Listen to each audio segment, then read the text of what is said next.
उष्मा अध्याय 3 में आप पढ़ चुके हैं कि ऊनी वस्त्र जातों रेशों से बनाए जाते हैं। आप यह भी जानते हैं कि सूती वस्त्र पादप रेशों से बनाए जाते हैं। हम शीतकाल में ऊनी वस्त्र पहनते हैं जो हमें गर्म रखते हैं। जब मौसम गर्म होता है तब हम हल्के रंग के सूती वस्त्र पहनना पसंद करते हैं। ये हमें ठंडक का अनुभव कराते हैं। आप यह जानने के लिए अवश्य ही उत्सुक होंगे कि किसी विशेष ऋतु के लिए विशेष प्रकार के वस्त्र ही उपयुक्त होते हैं।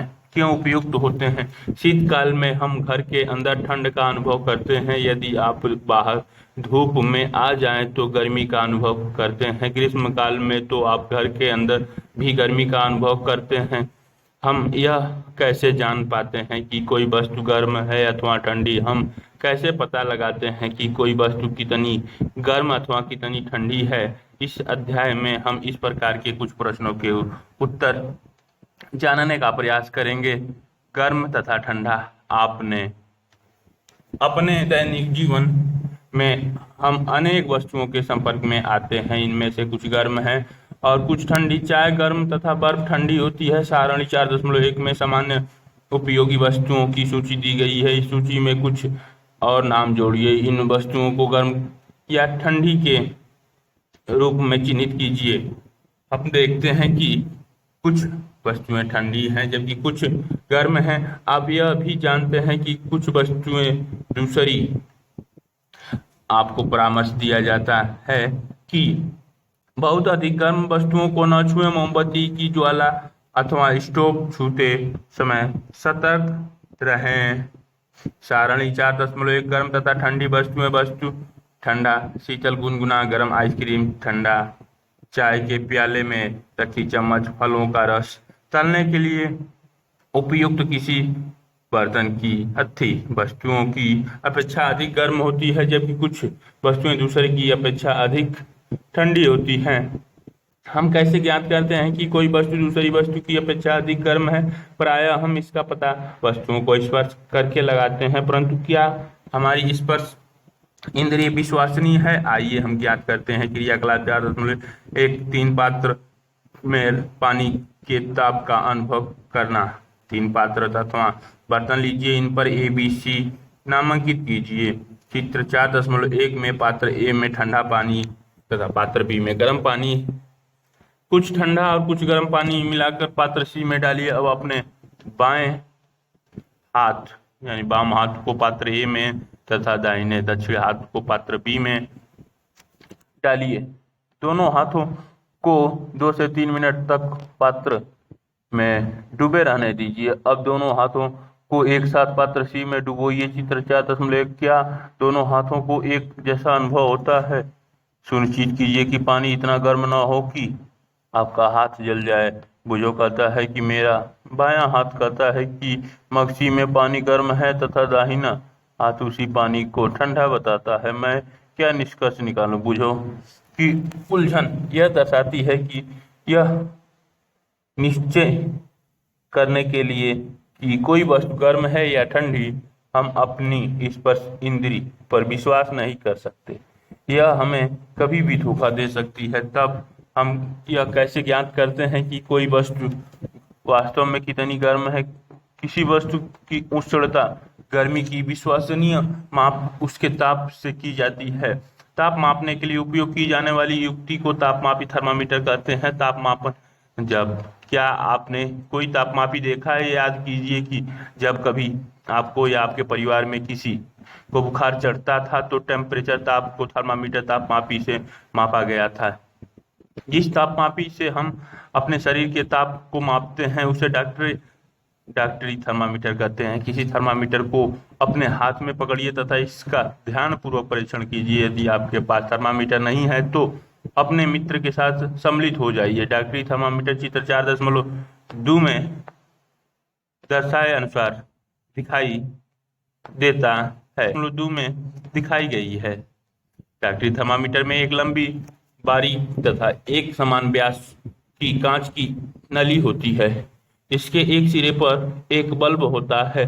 बल्ब में पारा भरा होता है। बल्ब के बाहर नली में पारे की एक पतली चमकीली धारी देखी जा सकती है। यदि पारे की यह धारी आपको दिखाई न दे तो थर्मामीटर को थोड़ा सा घुमाइए जब तक कि आपको उसमें धारी दिखाई न देने लगे। थर्मामीटर पर आपको ताप मापने का एक मापक्रम स्केल भी दिखाई देगा। उपयोग किए जाने वाले अब मापक्रम सेल्सियस स्केल है, जिसे डिग्री सेल्सियस द्वारा दर्शाते हैं। वो जो दुविधा में है कि चित्र 4.2 में दर्शाए दो मापक्रमों में से वह किसे पढ़े। पहली ने उसे बताया कि भारत में हमने सेल्सियस स्केल को अपनाया है और हमें इसी स्केल का उपयोग करना चाहिए। दूसरा माप फ़ारेनहाइट है, जिसका परिसर 94 से 108 डिग्री तक है। इसे पहले प्रयोग किया जाता था। डॉक्टरी थर्मामीटर से हम 35 से 42 डिग्री सेल्सियस तक के ताप ही माप सकते हैं। क्रियाकलाप 4.2 थर्मामीटर से ताप मापना। आइए हम सीखें कि थर्मामीटर को कैसे पढ़ा जाता है। सबसे पहले इसके किन्हीं दो क्रमागत एक के बाद एक बड़े चिन्हों द्वारा निरूपित ताप के अंतर को नोट कीजिए।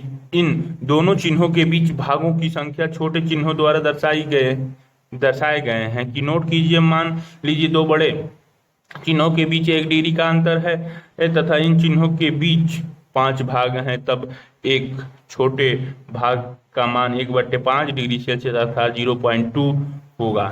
उपयोग करने से पहले थर्मामीटर को अच्छी प्रकार धो ले। धोने के लिए किसी प्रतिरोधी रोगाणुरोधक घोल का उपयोग करना सुरक्षित रहता है। अब इसे अपने हाथ में कसकर पकड़िए और कुछ झटके दीजिए। झटके देने से पारे का तल नीचे आ जाएगा। सुनिश्चित कीजिए कि यह 35 डिग्री सेल्सियस से नीचे आ गया है। अब थर्मामीटर के बल्ब को अपनी जीभ के नीचे रखिए। 1 मिनट के पश्चात थर्मामीटर को बाहर निकालिए और उसका पाठ्यांक नोट कीजिए। यह आपके शरीर का ताप है। ताप को सदैव इसके मात्रक डिग्री सेल्सियस के साथ व्यक्त करना चाहिए।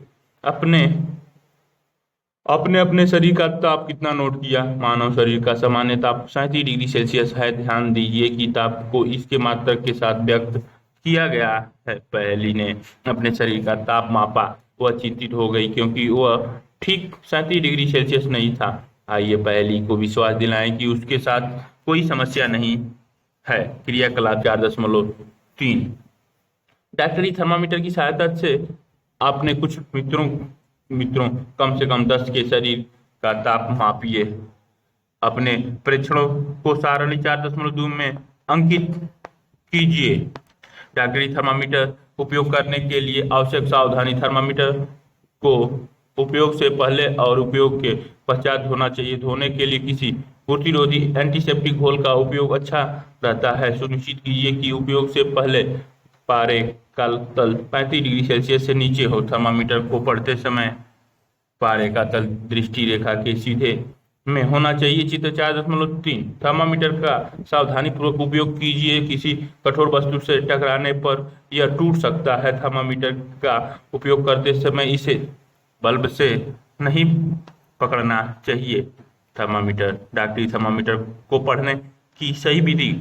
कुछ विद्यार्थियों के शरीर का ताप नाम और डिग्री सेल्सियस में। क्या प्रत्येक विद्यार्थी के शरीर का ताप 37 डिग्री सेल्सियस है? यह आवश्यक नहीं है कि प्रत्येक व्यक्ति का सामान्य ताप 37 डिग्री सेल्सियस हो। यह कुछ अधिक अथवा कुछ कम भी हो सकता है। वास्तव में जिसे हम सामान्य ताप नॉर्मल टेम्परेचर कहते हैं, वह स्वस्थ व्यक्तियों के विशाल समूह के शरीर का औसत ताप होता है। बुझो के मस्तिष्क में एक नटखट विचार आया। वह डॉक्टरी थर्मामीटर से गर्म दूध का ताप मापना चाहता था। पहेली ने उसे ऐसा करने से रोक दिया। चेतावनी। डॉक्टरी थर्मामीटर का उपयोग मानव शरीर का ताप मापने को छोड़कर किसी अन्य वस्तुओं के ताप मापने के लिए कभी मत कीजिए। थर्मामीटर को धूप तथा आग के पास रखने से बचाइए। ऐसा करने से यह टूट सकता है। डॉक्टरी थर्मामीटर को केवल मानव शरीर का ताप मापने के लिए ही डिजाइन किया गया है। मानव शरीर का ताप सामान्यतः 35 डिग्री सेल्सियस से कम तथा 42 डिग्री सेल्सियस से अधिक नहीं होता। यही कारण है कि इस थर्मामीटर का परिसर 35 से 42 डिग्री सेल्सियस है। प्रयोगशाला तापमापी। हम अन्य वस्तुओं के ताप कैसे मापते हैं, इसके लिए अन्य तापमापी काम में लाते हैं। ऐसा ही एक तापमापी प्रयोगशाला तापमापी है। आपके अध्यापक इस तापमापी के को आपको दिखाएंगे। इसे ध्यान से देखिए तथा इससे मापे जा सकने वाले अधिकतम तथा न्यूनतम ताप को नोट कीजिए। प्रयोगशाला तापमापी का परिसर प्राय 10 डिग्री सेल्सियस से 110 डिग्री सेल्सियस होता है। चित्र 4.4 जैसा है, जैसे आपने डॉक्टरी थर्मामीटर में किया था, ठीक उसी प्रकार इस तापमापी के भी किसी सबसे छोटे भाग द्वारा दर्शाए जाने वाले ताप का मान ज्ञात कीजिए। तापमापी द्वारा दर्शाए गए ताप को ठीक ठीक पढ़ने के लिए आपको ताप के इस मान की आवश्यकता होगी। विभिन्न प्रयोजन के लिए विभिन्न प्रकार के तापमापी उपयोग किए जाते हैं। मौसम की रिपोर्ट में दिए गए अधिकतम तथा न्यूनतम तापों की जानकारी देने के लिए अधिकतम न्यूनतम तापमापी का उपयोग किया जाता है। अधिकतम न्यूनतम तापमापी का उपयोग किया जाता है। आइए अब देखें कि इस तापमापी का उपयोग कैसे किया जाता है। क्रियाकलाप 4.4 4.4 में ये प्रयोगशाला तापमापी द्वारा जल का ताप मापना चित्र 4.5 में दिखाया गया है। किसी बीकर अथवा मग में नल का थोड़ा सा जल लीजिए। तापमापी को जल में इस प्रकार डुबोइए कि उसका बल्ब जल में डूबा रहे, लेकिन वह बर्तन की तली अथवा दीवार को स्पर्श न करे। तापमापी को जल में ऊर्ध्वाधर रखते हुए इसमें पारे के तल की गति को देखिए। चित्र 4.5 तब तक प्रतीक्षा कीजिए जब तक कि नली में पारे का तल स्थिर न हो जाए। तापमापी के पाठ्यांक नोट कीजिए। यह इस समय जल का ताप है। कक्षा के विभिन्न विद्यार्थियों द्वारा मापे गए जल के ताप की तुलना कीजिए। क्या इन मापों में कुछ भिन्नताएं हैं? संभव कारणों पर चर्चा कीजिए। प्रयोगशाला तापमापी चित्र 4.4 में दिखाई गई है। प्रयोगशाला में तापमापी का उपयोग करते समय डॉक्टरी थर्मामीटर के पाठ्यांक लेते समय बरती जाने वाली सभी सावधानियों के अतिरिक्त निम्नलिखित सावधानियां भी बरती जानी चाहिए। तापमापी को ऊर्ध्वाधर रखना चाहिए, तिरछा नहीं। चित्र 4.5 तथा तापमापी का बल्ब चारों ओर से उस पदार्थ से घिरा होना चाहिए। तापमापी जिसका ताप मापना है, बल्ब बर्तन की दीवार से नहीं छूना चाहिए। पूछो को अब समझ में आ गया है कि उच्च तापों को मापने के लिए डॉक्टरी थर्मामीटर का उपयोग क्यों नहीं करना चाहिए, लेकिन वह अब भी उलझन में है कि क्या प्रयोगशाला तापमापी द्वारा उसके शरीर का ताप मापा जा सकता है। आइए इस प्रश्न का उत्तर खोजने का प्रयत्न करें। क्रियाकलाप 4.5 किसी बीकर या मग में थोड़ा सा गर्म जल लीजिए। तापमापी के बल्ब को जल में डुबोइए। पारे के तल के स्थिर होने तक प्रतीक्षा कीजिए। जब पारे का तल स्थिर हो जाए तो ताप नोट कीजिए। अब तापमापी को जल से बाहर निकालिए। ध्यानपूर्वक देखिए कि अब क्या होता है। क्या आप देखते हैं कि जैसे ही तापमापी को जल से बाहर निकालते हैं, पारे का तल गिरने लगता है। इसका अर्थ है कि किसी प्रयोगशाला तापमापी द्वारा ताप का पाठ्यांक तभी नोट करना चाहिए जब उसका बल्ब जल या उस वस्तु में रखा है जिसका ताप मापना है। स्मरण कीजिए कि अपने शरीर का ताप मापते समय आपको पाठ्यांक नोट करने के लिए थर्मामीटर के मुंह से बाहर निकलना पड़ता है। क्या तब आप प्रयोगशाला तापमापी को अपने शरीर का ताप मापने के लिए उपयोग कर सकते हैं? स्पष्ट है कि प्रयोगशाला तापमापी का उपयोग इस प्रयोजन के लिए सुविधाजनक नहीं है। डॉक्टरी थर्मामीटर को मुंह से बाहर निकाल लेने पर पारे के तल नीचे या ऊपर क्यों नहीं जाता? किसी डॉक्टरी थर्मामीटर का फिर से परीक्षण कीजिए। क्या आप बल्ब के पास कोई भी भंग किंग देखते हैं? चित्र 4.6 डॉक्टरी थर्मामीटर में एक विभंग होता है। विभंग का क्या लाभ है? यह पारे के तल को अपने आप नीचे गिरने से रोकता है। बुझो यह जानने के लिए उत्सुक है कि जब तापमापी का बल्ब किसी वस्तु के संपर्क में आता है तो पारे के तल में परिवर्तन क्यों होता है। तापमापी में पारे के प्रयोग के विषय में अनेक चिंताएं हैं। पारा एक विषाक्त पदार्थ है और यदि तापमापी टूट जाए तो इसका निपटान अत्यंत कठिन है। आजकल अंकित तापमापी डिजिटल थर्मामीटर उपलब्ध है जिनमें पारे का उपयोग नहीं होता। ऊष्मा का स्थानांतरण संभवतः आपने देखा होगा कि जब किसी बर्तन को ज्वाला पर रखते हैं तो वह तप्त हो जाती है। इसका कारण है कि ऊष्मा ज्वाला से बर्तन की ओर चली जाती है। जब बर्तन को ज्वाला से हटा लेते हैं तो यह धीरे धीरे ठंडा हो जाता है। यह ठंडा क्यों हो जाता है? ऊष्मा बर्तन से परिवेश की ओर स्थानांतरित हो जाती है। इस प्रकार आप समझ सकते हैं कि दोनों स्थितियों में ऊष्मा गर्म वस्तु से ठंडी वस्तु की ओर प्रवाहित होती है। वास्तव में ऊष्मा से गर्म वस्तु से अपेक्षाकृत ठंडी वस्तु की ओर प्रवाहित होती है। पहली जानना चाहती है कि क्या इसका यह अर्थ है कि यदि दो वस्तुओं का ताप समान हो तो ऊष्मा स्थानांतरित नहीं होगी। ऊष्मा किस प्रकार स्थानांतरित होती है, आइए इसका खोज करें। क्रियाकलाप 4.6 एल्युमिनियम या लौह जैसी किसी धातु की एक छड़ अथवा चपटी पट्टी लीजिए। छड़ पर मोम के छोटे छोटे टुकड़े चिपकाइए। ये टुकड़े लगभग समान दूरियों पर होना चाहिए। चित्र 4.7 छड़ के एक सिरे को एक प्रयोगशाला स्टैंड पर कसिए। यदि आपको स्टैंड न मिले तो आप छड़ के एक सिरे को ईंट के बीच में दबाकर रख सकते हैं। अब छड़ के दूसरे सिरे को गर्म कीजिए और ध्यानपूर्वक देखिए। किसी धातु की पट्टी में ऊष्मा के स्थानांतरण का अध्ययन। मोम के टुकड़ों का क्या होता है? क्या ये टुकड़े गिरना आरंभ कर देते हैं? कौन सा टुकड़ा सबसे पहले गिरता है? क्या आप सोचते हैं कि ऊष्मा ज्वाला के सबसे निकट के सिरे से दूसरे सिरे की ओर स्थानांतरित होती है? वह प्रक्रम जिसमें ऊष्मा किसी वस्तु के गर्म सिरे से ठंडे सिरे की ओर स्थानांतरित होती है चालन कहलाता है। ठोसों में ऊष्मा प्रायः चालन के प्रक्रमों द्वारा स्थानांतरित होता है। क्या सभी पदार्थों में ऊष्मा का चालन आसानी से हो जाता है? आपने अवश्य देखा होगा कि खाना पकाने के लिए उपयोग किए जाने वाले धातु के बर्तन में प्लास्टिक या लकड़ी की हथी लगी होती है।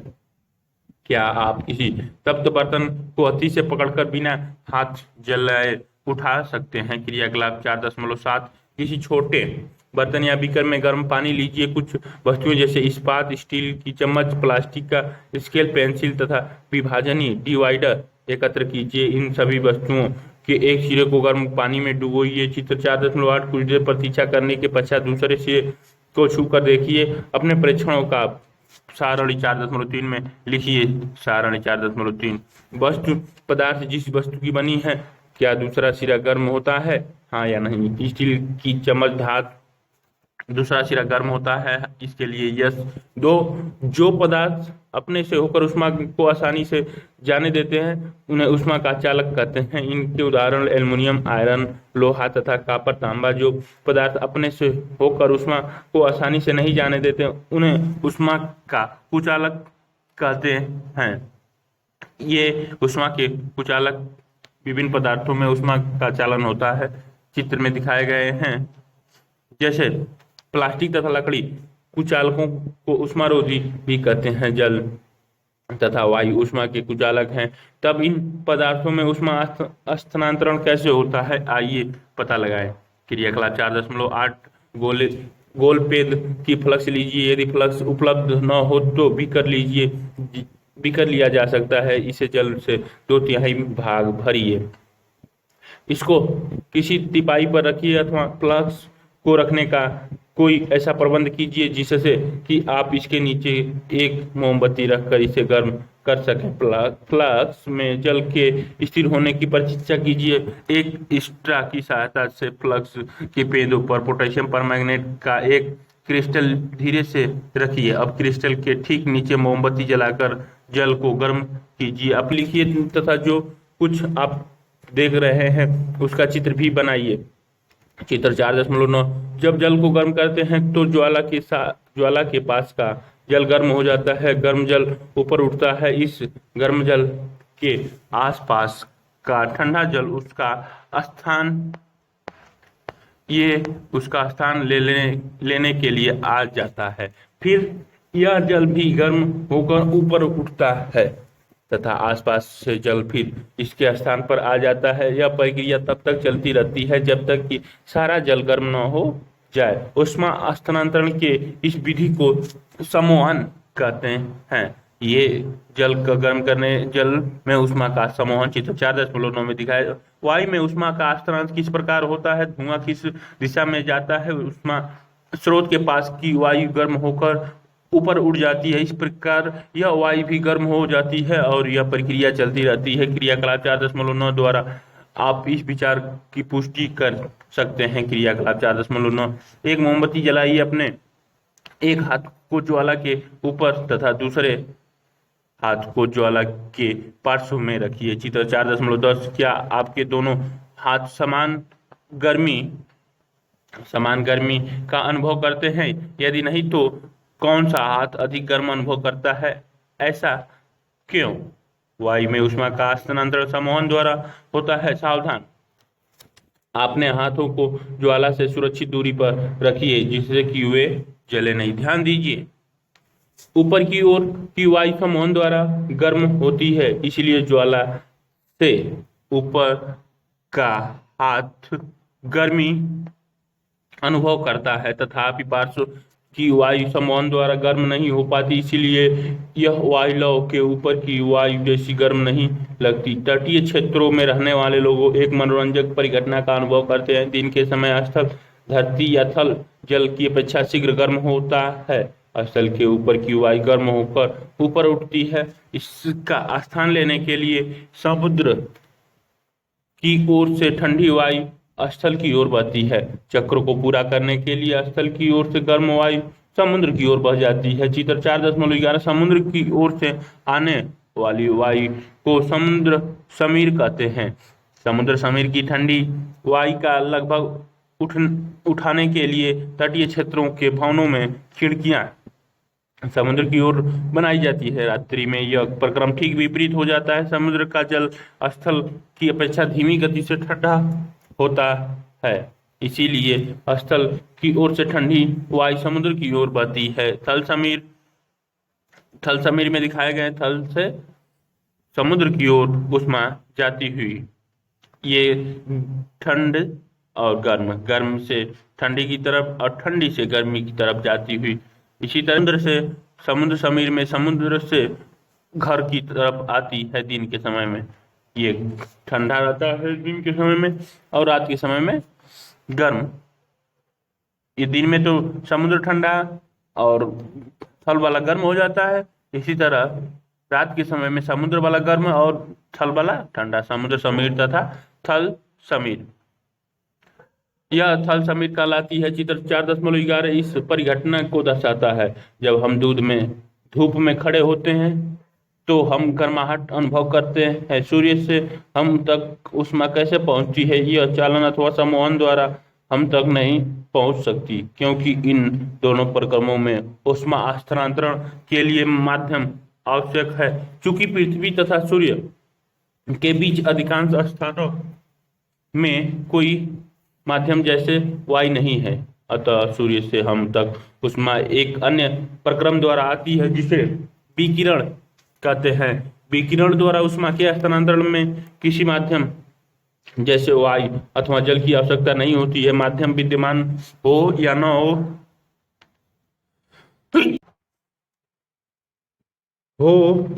विकिरण द्वारा ऊष्मा का स्थानांतरण हो सकता है। जब हम किसी तापक हीटर के सामने बैठते हैं तो हमें इस प्रक्रम द्वारा ऊष्मा प्राप्त होती है। ज्वाला से हटाकर रखा कोई गर्म बर्तन ठंडा होते समय अपनी कुछ ऊष्मा को विकिरण द्वारा ही परिवेश को स्थानांतरित करता है। हमारा शरीर विकिरण द्वारा ही परिवेश को ऊष्मा देता है तथा उससे ऊष्मा ग्रहण करता है। सभी गर्म पिंड विकिरणों के रूप में ऊष्मा विकिरित करते हैं। जब ये ऊष्मा विकिरण किसी अन्य वस्तुओं से टकराते हैं तो इनका कुछ भाग परावर्तित हो जाता है और कुछ भाग अवशोषित हो जाता है तथा कुछ भाग परागत हो सकता है। ऊष्मा के अवशोषित भाग के कारण वस्तु का ताप बढ़ जाता है और धूप में बाहर जाते समय आपको छाते का उपयोग करने का परामर्श दिया क्यों जाता है। सर्दियों तथा गर्मियों में हमारे पहनने के वस्त्रों के प्रकार। आप जानते हैं कि गर्मियों में हम हल्के रंग के वस्त्रों को वरीयता देते हैं तथा सर्दियों में हम गहरे रंग के कपड़े पहनना पसंद करते हैं। ऐसा क्यों? आइए इसका पता लगाएं। इसका पता लगाते हैं। चित्र 4.10। टीन के एक जैसे दो डिब्बे लीजिए। इनमें से एक के बाहरी पृष्ठ को काले तथा दूसरे के बाहरी पृष्ठ को सफेद श्वेत पेंट कीजिए। चित्र 4.12। दोनों डिब्बों में बराबर मात्रा में जल भरिए तथा उन्हें दोपहर के समय लगभग 1 घंटे के लिए धूप में रख दीजिए। दोनों डिब्बों में भरे जल की ताप मापिए। क्या आप दोनों के ताप में कुछ अंतर पाते हैं? किस डिब्बे में काले तथा सफेद पृष्ठ के दो बर्तन जल अधिक गर्म है? केवल जल को छूकर भी आप दोनों के ताप में अंतर का अनुभव कर सकते हैं। क्रियाकलाप 4.11। क्रियाकलाप 4.10 में उपयोग किए गए दोनों डिब्बे लीजिए। इन दोनों में समान मात्रा में समान ताप लगभग 60 डिग्री सेल्सियस तक गर्म जल भरिए। दोनों डिब्बों को किसी कमरे में अथवा छाया में रखिए। 10 से 15 मिनट के पश्चात प्रत्येक डिब्बे के जल का ताप ज्ञात कीजिए। क्या दोनों डिब्बों में जल का ताप समान दर से कम हुआ? क्या इन क्रियाकलापों से आप यह निष्कर्ष निकाल सकते हैं कि गर्मियों में सफेद या हल्के रंग के वस्त्र तथा गर्मियों में गहरे रंग के वस्त्र पहनना अधिक आरामदायक क्यों प्रतीत होता है? गहरे रंग के पृष्ठ अपेक्षाकृत अधिक ऊष्मा अवशोषित करते हैं, इसीलिए सर्दियों में गहरे रंग के वस्त्र पहनना हमें सुखद लगता है। हल्के रंग के कपड़े ऊष्मीय विकिरणों की अधिकांश हम अपने घरों को ठंडा या गर्म रखने के लिए कोयला या लकड़ी जैसे ईंधन अथवा विद्युत का उपयोग करते हैं। ऐसा क्यों? ऐसे भवन बनाना संभव है जिन पर बाहर की गर्मी या सर्दी का कोई प्रभाव न पड़े। भवन की बाहरी दीवार को यदि ऐसा बनाया जाए तो इसके बीच में वायु की एक परत बंद हो जाए। जो ऐसा संभव किया जा सकता है। ऐसा करने के लिए एक विधि है कि भवन निर्माण में खोखली ईंटों का उपयोग किया जाए, जो कि आजकल उपलब्ध है। भाग को परावर्तित कर देते हैं, इसीलिए गर्मियों में हमें हल्के रंग के वस्त्र अधिक आरामदेह लगते हैं। सर्दियों में ऊनी वस्त्र हमें उष्ण बनाए रखते हैं। सर्दियों में हम ऊनी वस्त्र पहनते हैं। ऊन उष्मारोधी हैं। इसके अतिरिक्त ऊन के रेशों के बीच में वायु फंसी ट्रैप रहती है। यह वायु हमारे शरीर को उष्मा को ठंडे परिवेश की ओर विकृत होने से रोकती है, अतः हमें उष्णता का अनुभव होता है। मान लीजिए सर्दियों में आपको एक मोटे कंबल अथवा एक के ऊपर एक जुड़े हुए दो कंबलों में से किसी एक का चुनाव करके उपयोग करने की छूट है तो आप इनमें से किसे चुनेंगे और क्यों? याद रखिए कि दो कंबलों के बीच में वायु की एक परत विद्यमान होती है। प्रमुख शब्द सेल्सियस स्केल, चालक, सम्वहन, कुचालक। अधिकतम न्यूनतम तापमापी, उष्मारोधी, थल समीर, समुद्र समीर, विकिरण। तापमापी थर्मामीटर, अंकीय तापमापी, पूर्तिरोधी। सारांश। क्या आपने सीखा? किसी वस्तु की उष्णता की कोट ज्ञात करने के लिए हमेशा अपनी स्पर्श इंद्रियों पर विश्वास नहीं कर सकते। ताप किसी वस्तु की उष्णता की कोट की माप है। तापमापी वह युक्ति है जिससे ताप मापा जाता है। डॉक्टरी थर्मामीटर का उपयोग शरीर का ताप मापने के लिए किया जाता है। इसे थर्मामीटर का परिसर 35 से 42 डिग्री सेल्सियस होता है।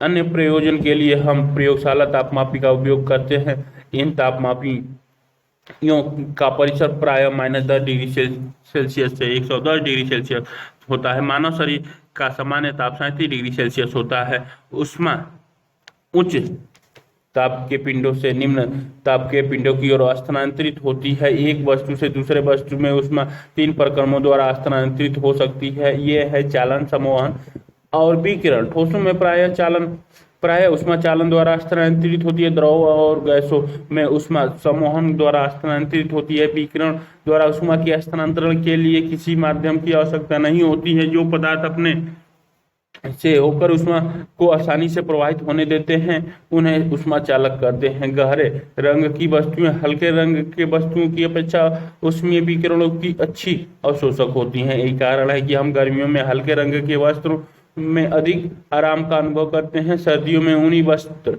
हमें गर्म रखते हैं। इसका कारण यह है कि ऊन ऊष्मारोधी तथा इसके रेशों के बीच में वायु फांसी या ट्रैप होती है। के क्वेश्चन आंसर और इसके बाद प्रस्ताविक परियोजनाएं, विस्तारित अध्ययन या क्रियाकलाप या परियोजनाएं कार्य। एक किसी डॉक्टर या अपने निकट के किसी स्वास्थ्य केंद्र पर जाइए और डॉक्टर को किसी मापते हुए देखिए। यह जानने का प्रयास कीजिए कि तापमापी का उपयोग करने से पहले वह उसे किस दरों में क्यों डुबोती है। तापमापी को जीभ के नीचे क्यों रखते हैं। शरीर का ताप मापने के लिए तापमापी को मुंह के अतिरिक्त क्या शरीर के किसी अन्य भाग पर भी रखा जा सकता है। शरीर के विभिन्न भागों का ताप समान है या अलग अलग है। आप इस प्रकार अन्य प्रश्न पूछकर अतिरिक्त जानकारी प्राप्त कर सकते हैं। किसी पशु चिकित्सक के पास जाइए और उनसे पालतू पशु तथा पक्षियों के सामान्य ताप के बारे में जानकारी प्राप्त कीजिए तथा चर्चा कीजिए। लोहे के किसी छड़ पर पतले कागज की पट्टी कसकर लपेटिए। छड़ को लगातार घुमाते हुए जलती हुई मोमबत्ती के ऊपर रखकर कागज को जलाने का प्रयत्न कीजिए। क्या यह जल पाता है। अपने परीक्षण की व्याख्या कीजिए। ये कागज चित्र 14.4.14 कागज का एक शीट लीजिए। चित्र 4.14 में दर्शाए अनुसार एक सर्पिल स्पाइरल बनाइए। कागज की रेखा के अनुसार काटिए। चित्र 4.14 में दर्शाए अनुसार कागज की जलती हुई मोमबत्ती के ऊपर लटकाइए। देखिए क्या होता है। इसकी व्याख्या कीजिए। ध्यान रखिए सर्पिल का निचला भाग ज्वाला के ठीक ऊपर उतनी ऊंचाई पर हो कि उसमें आग न लगे। पारदर्शी कांच की चौड़े मुंह की दो एक जैसी बोतलें लीजिए। एक बोतल में पोटेशियम परमैंगनेट के कुछ क्रिस्टल या स्याही की कुछ बूंदे डालिए। इस बोतल को गर्म पानी से पूरा भरिए। दूसरी बोतल को ठंडे पानी से पूरा भरिए। ठंडे पानी की बोतल को एक मोटे कागज जैसे पोस्टकार्ड से ढकिए। पोस्टकार्ड को एक हाथ में दबाकर तथा दूसरे हाथ से बोतल को पकड़िए। बोतल को उल्टा कीजिए तथा इसके गर्म पानी की बोतल को के ऊपर रखिए। दोनों बोतलों को कसकर पकड़िए। किसी दूसरे व्यक्ति से पोस्टकार्ड को खींचने के लिए कहिए। क्या देखिए क्या होता है। व्याख्या कीजिए।